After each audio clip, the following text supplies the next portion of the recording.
Catalina 425. What's your next boat? I'm blown away by the 545, the new one that just won all these Boatable of the Year awards, that just came out of the plant. It is the big sister to this boat. If you squint, you'll see this boat when you see the 545. The hull shape is this boat extended. It's a little wider, it's a little longer, but the hull shape is the same. The interior, the layout of the interior is the same. All the rooms are bigger. The staterooms are much bigger. The galley is much bigger, and it's got more amenities than this boat has. It has both a bow thruster and a stern thruster. The 545, I think, is a marvelous boat. Yeah, I took a ride on that boat a couple days ago, and it is a fabulous boat. And everything that they've done in this boat, they've done in that boat, and just made it bigger. And you know, it's really spectacular. The one feature that boat has that I think is going to sell it, just like the wine cooler sells this boat, is the dumbwaiter in the galley. Yeah, you can mix your cocktails in the galley. Stick them in the dumbwaiter, push a button, and it lifts them up into the cockpit, and whoever's up there can just reach them out. You're not going to spill any cocktails going up the companion. Well, that's important. Darn right it is. That's what, and I think that Catalina has thought that out, as well as all the other quality things that they've done on the boat and thoughtful ideas that they put into that boat. Yes. And yeah, these 425s are just super boats. I look around and, you know, it's just a really cool boat. And by the way, we're sitting on the 425 now. We're sitting on the 2017 hull number one 425. So yeah, it's really cool. So why did you buy a Catalina 425, especially the number one hull? Well, I've always liked Catalinas. I've owned them most of my life, and I consider them an honest, strong, good sailing boat. Now I consider them also a very exciting design. I don't think they always were, but I think with this new generation, the 425, and now their new spectacular 545, I think they're in a new level of design and building. So I just think I like a boat that I can take offshore and know it's not going to fall apart. So talk a little about the quality of this boat compared to some of the European boats, maybe. Well, I loved watching this boat being built. I lived near the plant. I got to know the Chief Operating Officer, Jerry Douglas, who designed this boat and engineered it. And he invited me and my wife, Mary Ann, to come visit on a regular basis while it was being built. So we got to see it from the mold on up. And every step of the way, I was impressed with the build. The fiberglass work is excellent. It's strong. The electrics, mechanics, the electronics, all of it is, I think, first class. Yeah, and they have their own furniture building shop there. So the cabinet work in Catalinas has always impressed me, and I never understood how they could do it until I got acquainted with the factory. They have their own complete wood shop. I mean, they do every piece of teak and mahogany work that's in the boat, and it's beautifully done. And they have an absolutely marvelous varnish shop. They lay on a dozen or more coats of varnish on most of the pieces that you see in one of these boats, and it really shows. Yeah, so they start with just regular stock of teak, and they mill it and plane it and cut it and shape it and build the interior of these boats like it's real furniture. I'm a bit of an amateur cabinet maker myself, and I've met some of the old guys, and most of them are old guys like me, in that cabinet making shop over there. They've been with Catalina 30 years, sometimes 40 years. Yeah. They, you know, the old term for a good woodworker was a wood butcher. Well, these guys are the best of the wood butchers. The wood butchers. Yeah, they are absolutely terrific. Yeah, it's just incredible, right from the raw stock right to the finished product, and watching them make it, and some of the ideas, like the corners on these Yes. boats. So you want to talk a little about that? Well, all of the ends and edges are solid teak. They're molded and milled right there in the shop. They have special cutters that they're sort of planer and router cutters that trim all this stuff to their specs, and it's just beautiful woodwork. Yeah, that's just great. Moving up to the deck, what do you like about the deck? Well, Cockpit deck. first of all, the side decks on this boat are wider than you normally see on a 43 footer, which means walking forward and aft, especially for an old guy like me, is a lot easier. You're not trying to squeeze around shrouds particularly, and you've got a better stance as you're standing on the side deck. So, and it's a very clean layout. All the running rigging, the halyards, the sheets, topping lifts, outhauls, all these lines come directly to the cockpit. You can sail this boat without ever going forward. Uh, Most of the time, you can pull the sails in and out right from the cockpit. You can trim the sails right from the cockpit. You can do almost everything, and it's a very safe cockpit. It's a deep, what I consider a deep well cockpit. Even though it's high in the boat, you have great visibility from this cockpit. You've got deep sides to the seats. It feels very secure. We've been in some pretty sporty weather in this boat, going out to Bermuda and other places down in the Yucatan Channel, going to Mexico, and I feel very secure in this boat. Yeah, that's great. Um, you were talking about the shrouds being inboard, Yes. and right behind your head is a stainless steel rod that is part of that structure, Yeah, right? Jerry Douglas, some years ago, invented this ball joint tie rod arrangement. This is a tie rod. The shroud is right above this.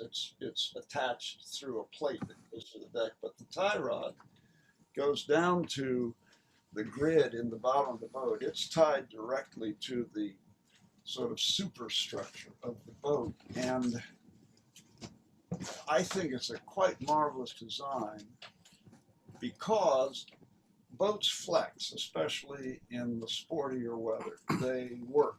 Doesn't matter who made it or what it's made out of. Every boat works.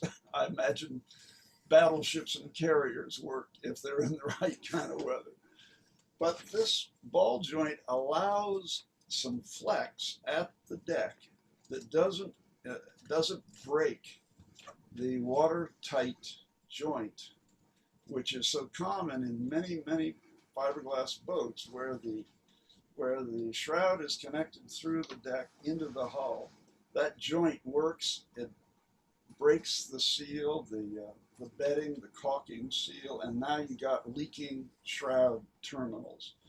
This allows for that.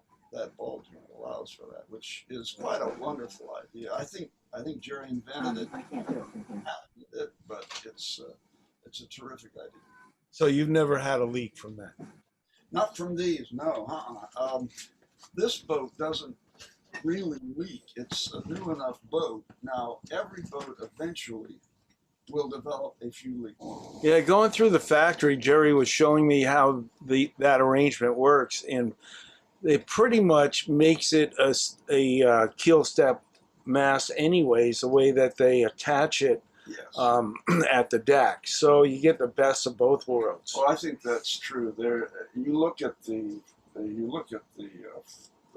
way the flanges are through bolted. Through and bolted, connected. yeah. It's very very solid. So Yeah. I have the feeling. I don't know what Jerry would say about this, but I have a feeling that because he's an engineer, he looks at what the loads are, and he goes a step beyond maybe a couple of steps beyond what is called for, because I see that all over the boat. I see things that are beefier and stronger than I would have anticipated. Yeah.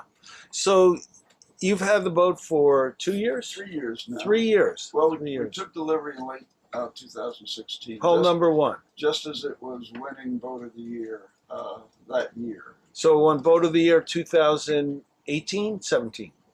That was, it was Boat of the Year 2016. 2016. And it was, because it was hull number one, it's the one that all the boating editors came aboard. So I had a wonderful experience taking these guys out sailing with people from Catalina as well. Yeah. But because I'd already taken delivery of the boat, they let me go along, and it was a lot of fun meeting guys like Peter Nielsen and others who were, Yeah. running these magazines. Yeah, that's great. That's great. So you put 10,000 miles on the boat. That means you spent some time kind of living on the boat. Well, when we do the cruising, we usually do about 2 months at a time. Yes, we live on the boat. Mary and I live on the boat. We have crew live with us too. I mean, whoever's with us, we usually have anywhere from 1 to 3 or 4 people joining us for various pieces of our cruises. So talk about the things you like about the livability of the boat. Maybe the table or this arrangement over here. Well, I would have to absolutely start with the refrigeration. Now that sounds funny, but we basically have 4 refrigerators on this boat. We have our regular refrigerator that's in the galley, and then over on the outboard side of the galley we have a deep freeze.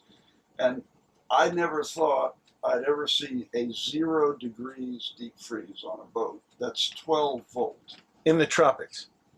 We keep ice cream in our deep freeze, and it's hard as a brick. Well, that's a good enough reason to buy a 425 or buy a Catalina. The third refrigerator, if you want to call it that, is right behind you. It's a little 9-bottle wine cooler. And that's really important. It's essential. Absolutely. It sells the boat. Yeah. And then the best one of all really is up in the cockpit. The cockpit table has a regular refrigerator cold plate in it. It's the same cold plate that is in the deep freeze. And it keeps about a case and a half of drinks cold all the time. I don't have to buy bags of ice and try to keep it in a cooler or an igloo or something. We have all the cold stuff you want. And when you live in Florida, as you said, the tropics, that's important. Cold is really nice. The other thing about the boat I like is the galley. It's a very nicely set up galley. It's secure in a seaway with a sea strap, which I use when we're out offshore. You're always right in front of everything. It's the stove is gimbaled. The microwave works even offshore. It's everything. Everything works. We like the forward stateroom a lot. The master stateroom has a bed that tilts up and down. So the head of the bed tilts up? Yes, and it's got a very nice head that's ensuite. It's got a shower. All that works very, very well. I like the electric toilets. I mean, I've been around boats for a long time, but it's really quite nice to just push a button instead of the old pump. Yeah, and I'm sure your wife appreciates that too. She doesn't. She actually comes along with you now. Right. She usually gets to demonstrate how the electric head works to our newcomers. That's great. And where we're sitting, this is 2 separate seats. This is the nav desk area can be built in several different ways. I've seen one boat, Andrew Seligman's boat up in Baltimore. He's another fellow that I demonstrated the boat to early on. He had them build this so this would drop down and create another berth. Oh, now, interesting. I didn't do that. It's a modification I could do, but I'm happy with the way it is. Yeah, it's pretty comfortable to sit back here and sit back in the corner and have a little table here for your drinks or eating. How about this table over here? Well, again, the design of this is quite novel. It can be a cocktail table at any height, or you can open up the wings and it'll seat about 6 people around the dinette. And then when you want to use it this way, you can drop it down. There's a cushion that goes on top of it, and that dinette becomes almost a king-size berth. Wow. And I use it. Well, we have used that as a sleeping berth when we've had a lot of people on the boat, and it's very, very comfortable. I use it when we're offshore as a sea berth, as a quarter berth, because I put a lee cloth across it lengthwise, and I've got a little cocoon sea berth there. All right. Cool. All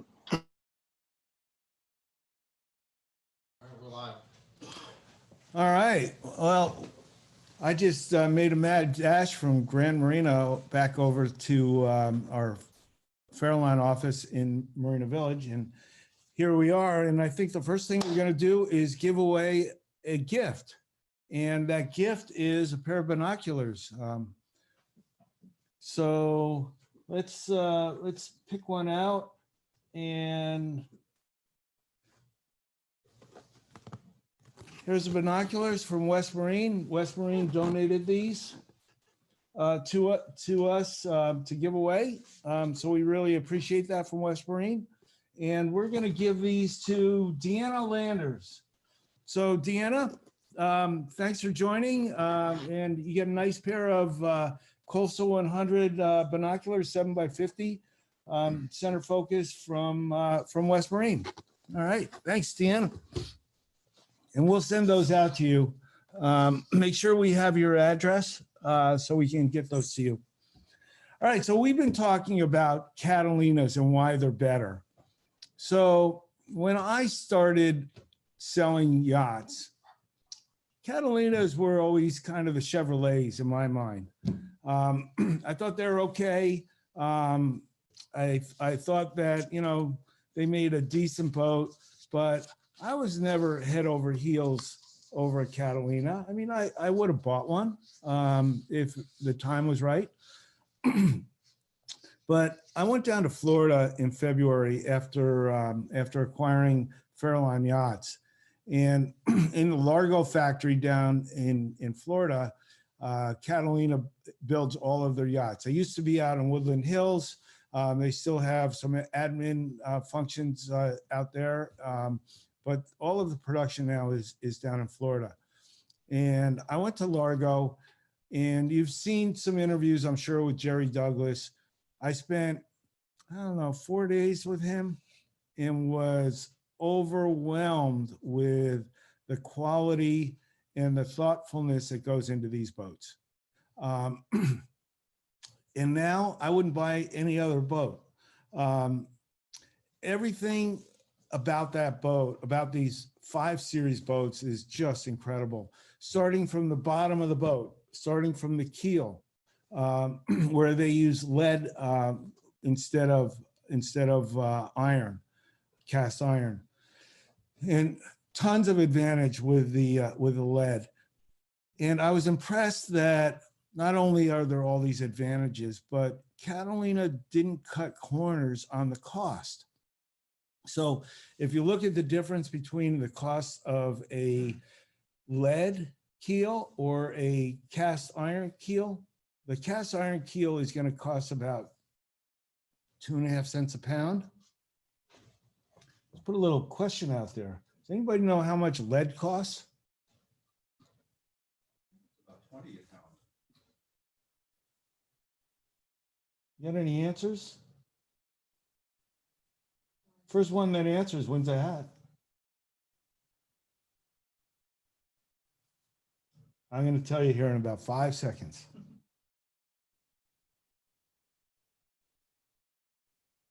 Okay, it's about 10 times the cost, 20 times the cost of the iron, cast iron. It's about $2 a pound.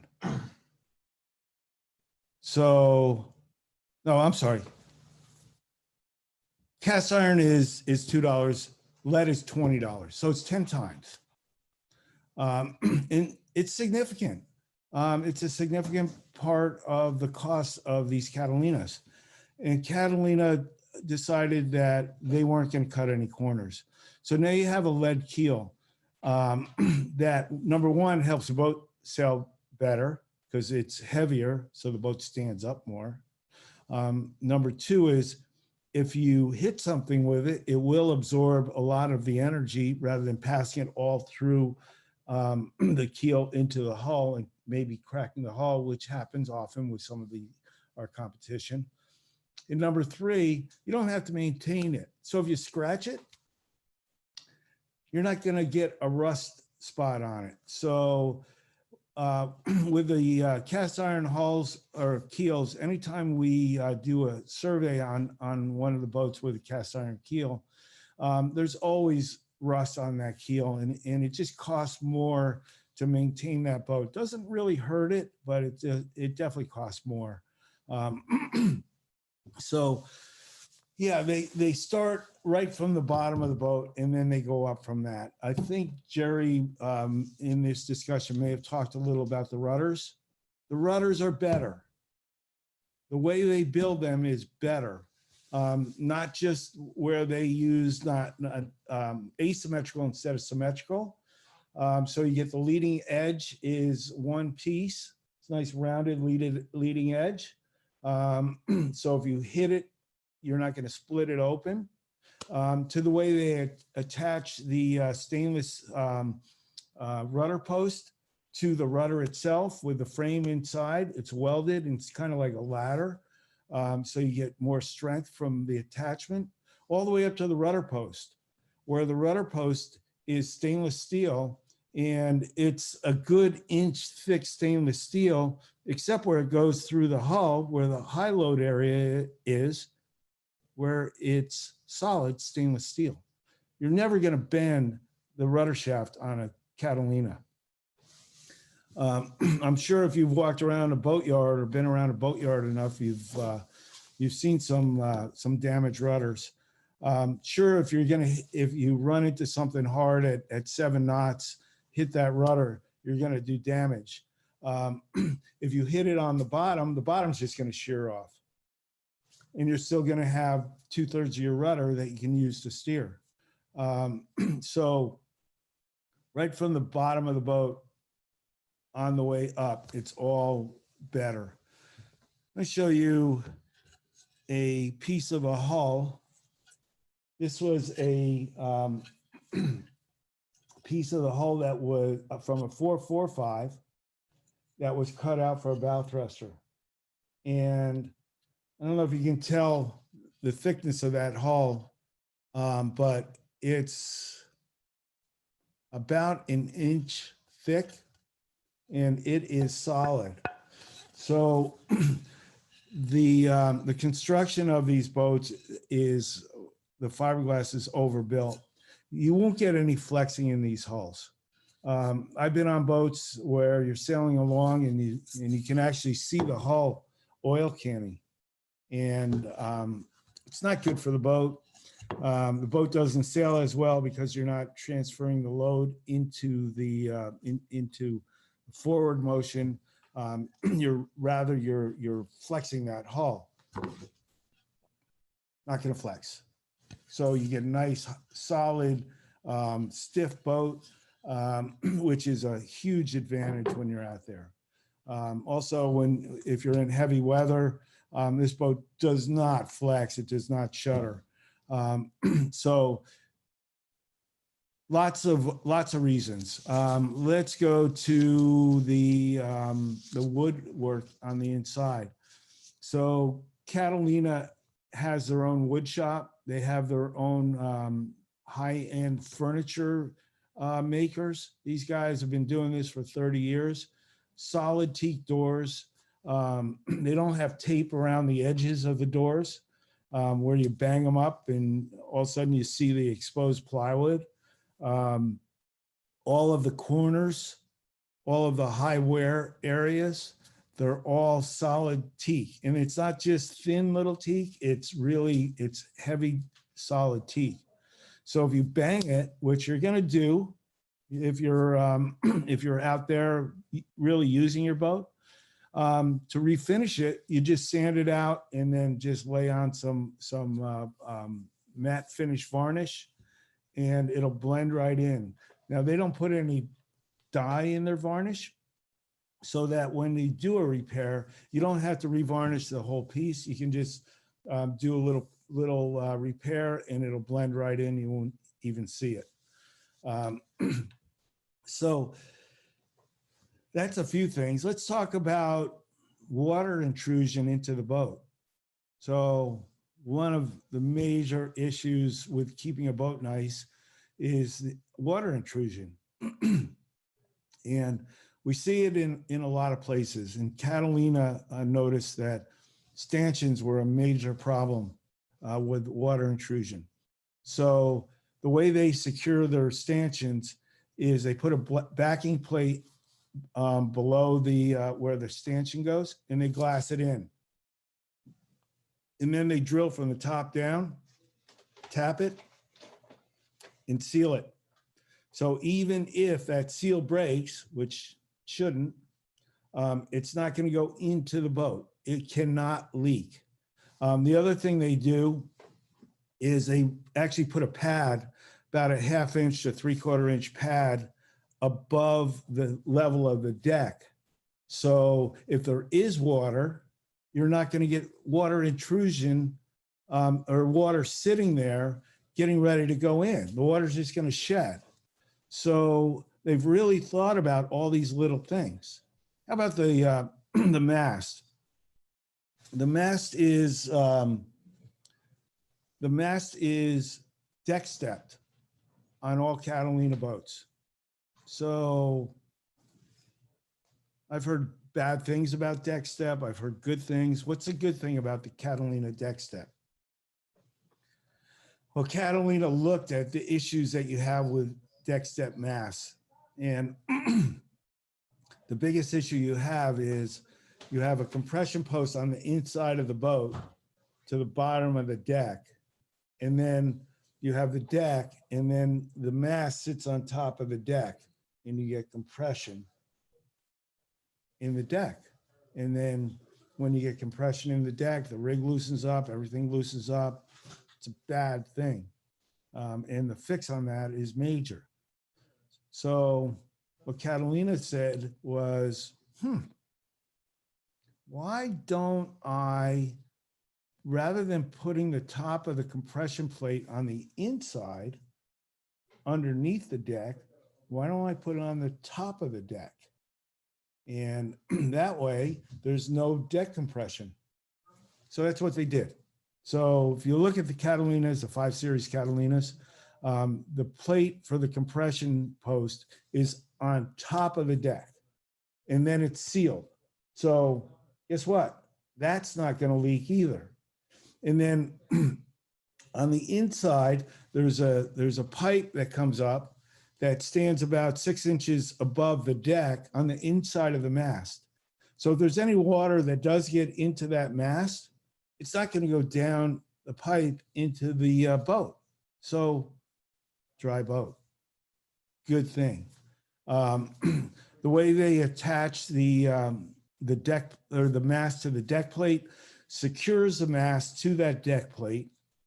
And then you essentially have a mast that is from the top of the mast to the keel, a keel step mast, even though it's a compression post, because you attach that mast to that compression post in that deck plate. You go through these boats and it's one thing after another like this. It really is incredible. Let's see, Kevin, you were, are you on, Kev? Yeah. Yeah, okay, cool. So we have Kevin with us. Kevin went down to the factory with me, and he was filming it. And Kevin, have you been to a boat factory before? No, that was the first one. That was his first one. What was your impression coming away from that factory? I was really impressed with the people, especially Jerry. You know, Jerry is like probably one of the smartest people I've ever met in my entire life. And, you know, I think that guy should be making spaceships, not sailboats. you know, but he was really impressive, and he's obviously thought about everything, right? And then some. So the attention to detail that he has and his engineering mind was really impressive. And then it goes on down from that. And you have, you know, Pat, who does marketing and sales. Then you have Jamie, who's a production designer. Then you have design engineer with Julian, who's a newer guy. And it's really impressive what that plant's done. Then you have Mike. Mike has been the head of production for 40 years. 40 years. And then you have a couple other people there that have been there a long time. Some foremans. He's got 7 foremans. And the boat is just incredible. And then we took that ride over, took the 545 to Palmetto from Tampa Bay. And that was a really cool ride. And it's just really impressive how spacious that boat is. And then especially how you can see everything. You know, I've noticed with other sailboats, you might not be able to see as well from the cockpit, but the Catalina and the way he thinks about it is really impressive. And that's probably what I took away the most from that factory was the people. Yeah. And, you know, not to diminish the sailing characteristics of the boat too. You know, it's a moderate displacement boat. It's not heavy displacement. It's not light displacement. It's right where you want it to be comfortable. So you have good motion. They rarely slam because they don't have that big flat forefoot sticking out there like some of the boats. They may not be as fast as some of the boats, but they're no slouches at all.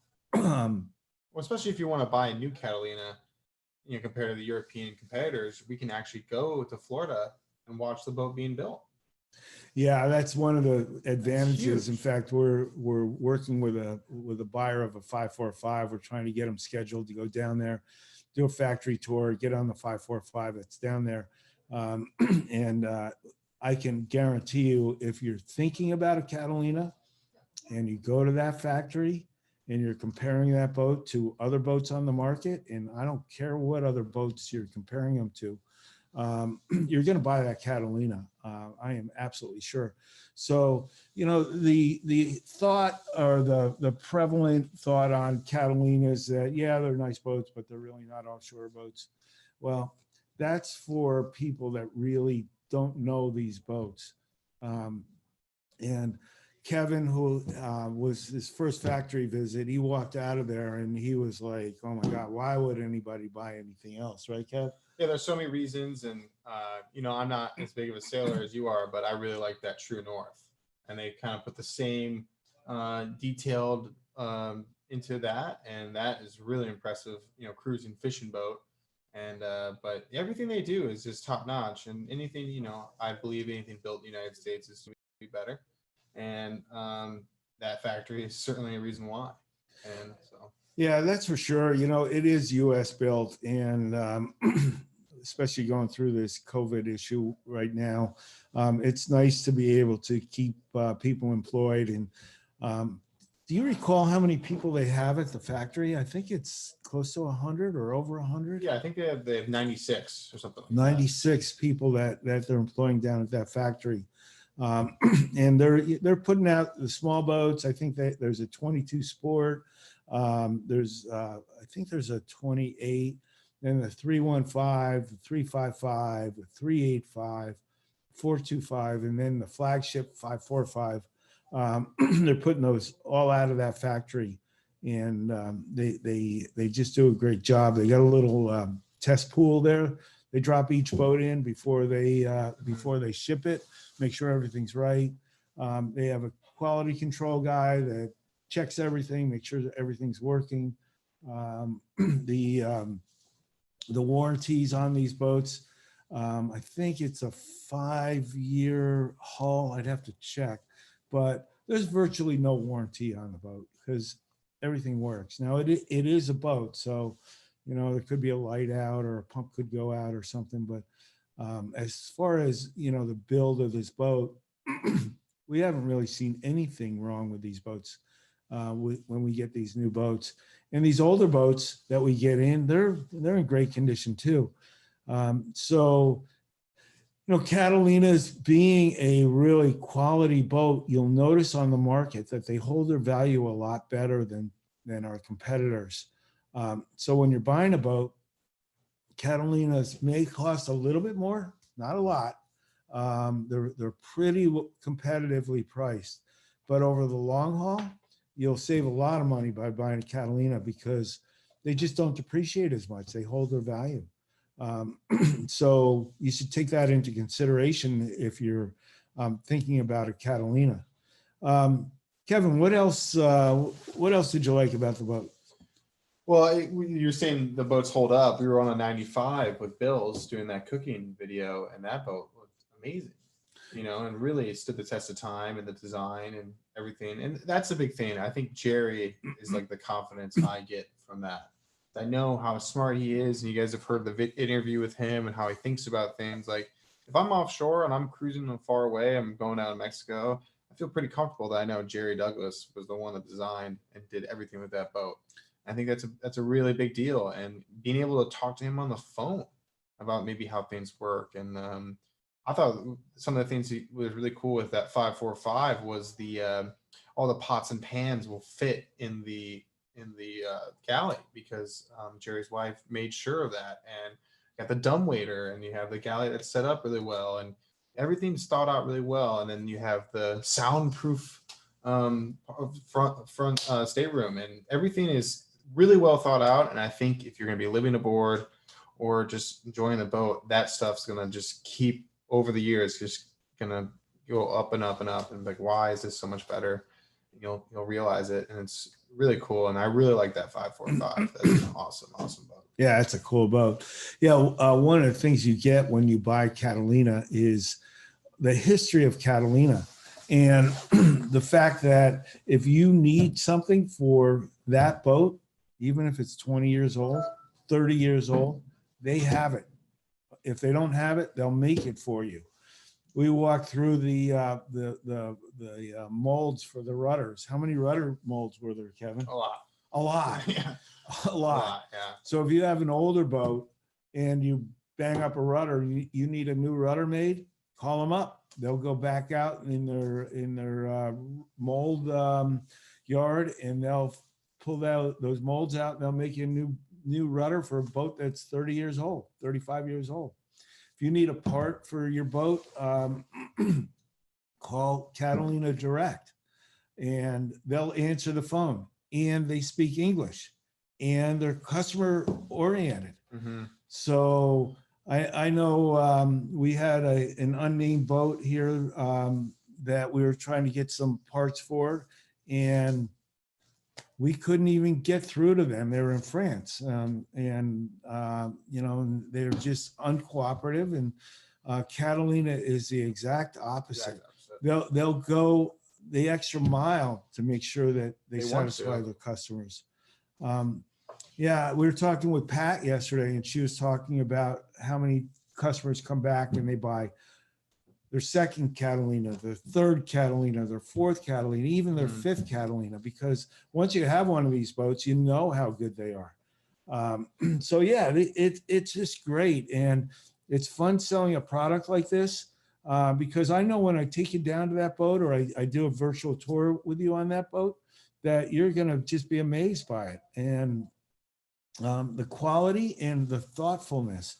One of the things I really like about these 5 series is Jerry thought about how people would use the boat when they're going offshore, or just using it. And he decided that rather than having to open up an engine hatch or pull things apart, or the engine's buried and you can't get to it, and you can't get to your dipstick, or you can't get to your fuel filters, that he put them all in a cabinet, that you just open the cabinet and everything's right there except for the oil dipstick. But your fuel filters, your strainers, your overflow, coolant overflow, they're all in one little locker. It's easy to get to. All you have to do is open the door. We'll show you that on the 425 video. Yeah. So you'll see all this stuff that he's talking about in the next video that's going to come up. Yeah. It's really cool how much detail it is. So the oil dipstick I talked about. So you know how it can be a pain to get to your oil dipstick, you got to, pull the engine compartment apart to get to it. And therefore, guess what? You don't check it. And that's a bad thing. As we all know, we should be checking that oil every time we start that engine up. And we would if it was easy. If it's not, maybe every second time or fifth time or 10th time. With Catalinas, they put a door in. You open a little door, there's your dipstick. How hard is that? So those are the type of thoughtfulness, thinking that has gone into these boats. So yeah, it's really exciting, and we're thrilled to be the Catalina dealer here, with being able to leverage Pat Garfield's knowledge of these boats and having the customer base that she built up is really great. But yeah, if you're thinking about a cruising boat, you should be thinking about a Catalina. So Kevin, what do you got to add? Yeah, just like we said, if you're thinking about, especially a new boat, and going down and watch the process of that being built, that's really cool. And any excuse to go to Florida and fish, that's a good one. Any excuse to fish in Florida. Yeah, any excuse to fish in Florida. But yeah, I think it's just really impressive what they've done. I really like that 545 and the 425. I've kind of said that enough. What they're doing with True North, the True North 38's coming out. I'm excited about that. I think those Suzuki outboards makes it really easy and fun. So they definitely think about everything a lot. And I think if you have a chance, please go to that factory. They will open the doors for you. They will give you a tour. I think they have 5, 6 buildings, Wayne. Well, I think it's like 7 or 8. 7 or 8, and they just bike around like the Sandlot. They just bike around with their little bikes and talk to each other. And they're in such good relationships with each other, which is really cool. So yeah, if you are thinking of a sailboat, don't think any further. Catalina is really the only choice there is. All right, cool. Well, our next showing is going to be the Catalina 425. We're gonna key up a video we put together, a walkthrough video for you, and then we'll answer questions at the end. Do we have any questions now? Let's see. Let me take a quick look. Any questions sitting out there? I don't see any. Let's give away a 1-year free subscription to Latitudes and Attitudes. All right. How about Schubert and Stacy Sarkis? Hey, Schubert. There you go. Free 1-year subscription to Lats and Ats. We will send you electronically the gift certificate, and you will be able to read about Bob Bitchin and Latitudes and Attitudes and cruising and having fun out there. So hope you enjoy it, and we're gonna get you on the 425 here in just a second. Thank you.